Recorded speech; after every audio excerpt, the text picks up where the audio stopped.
దేవునికి స్తోత్రం. చెప్పండి బిగ్గరగా హల్లెలూయా, గట్టిగా హల్లెలూయా.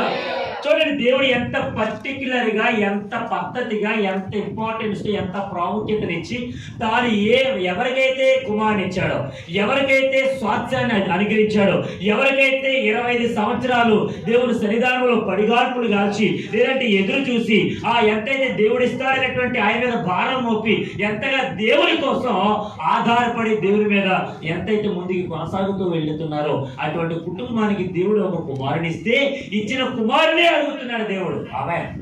చెప్పండి గట్టిగా హల్లెలూయా. మరి ఇచ్చినటువంటి కుమారుని వాడికే కదా ఇచ్చాడు దేవుడు, మరి వాడికి ఇచ్చినటువంటి దేవుడు ఎందుకు అడుగుతున్నాడు? ఇంకో మాట కూడా చెప్పాడు పర్టికులర్ ఏంటంటే, నీవు ప్రేమించుచున్న నీ కుమారుడు.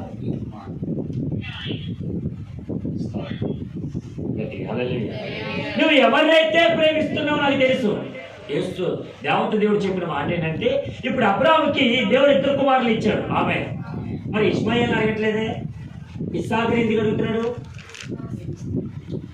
అప్పుడప్పుడు చూడండి, ఇంట్లో తల్లిదండ్రులు ఒకేలా 3 కుమారులు ఉన్నా, ఒకేలా 2 పిల్లలు ఉన్నా, 3 ఎంతమంది ఉన్నా కానీ దాంట్లో కొంతమందికి కొంత స్థానం ఎక్కిస్తారు. 100%లో ఇంచుమించు 90% ఒకరికి ఇస్తారు, 10% ఒకరికి ఇస్తారు.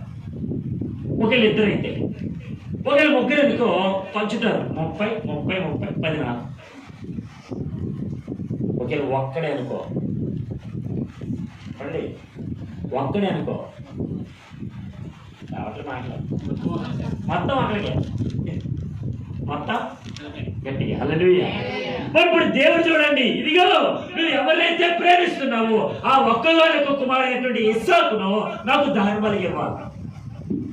నేనే కనుక ఆ పరిస్థితులు అబ్రాహాం ప్లేస్లో ఉండుంటే ఒక మాట అనేవాడు, 25 సంవత్సరాలు నీ సేవ చేస్తే 25 సంవత్సరాల నుంచి నువ్వు చెప్పినటువంటి మాట విని నీకు లోబడి ఒక మాట ఒక దేవుడిగా నువ్వు నాకు కనబడి నాతో మాట్లాడుతుంటే నేను దేవుడిగా భావించి ఒక శక్తిగా భావించి నీ వెనకాల నడుస్తూ ఉంటుంటే నీ వెనకాల పడిగార్పులు కాల్చి లేదంటే ఆ రీతిగా నేను నడుస్తున్నటువంటి సందర్భాల్లో నాకు ఎవరు లేనటువంటి దిక్కు లేనటువంటి స్థితిలో నువ్వు నాకు దిక్కుగా ఉన్నానని మాట విని ముందుకు నడుస్తూ ఉంటుంటే ఇప్పుడు నేను అడగగా నేను కోరుకోక నువ్వు నాకు ఒక్కగానొక్క కుమారుని అనుగ్రహించావు, ఇప్పుడు ఇస్సాకుని ఇవ్వమంటున్నావు. ఇది ఎంత అన్యాయం అయ్యా ప్రభువా.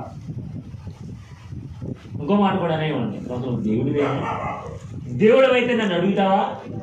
నేనే నేను అడుగుతూ ఉంటుంటే 25 సంవత్సరాలు ఆగమని చెప్పి నాకు 25 సంవత్సరాల తర్వాత స్వాస్థ్యంగా అనుగ్రహించినటువంటి ఇస్సాకుని నువ్వు మరలా దాని బలిగా అడుగుతున్నావేంటి? అంత తప్పిది.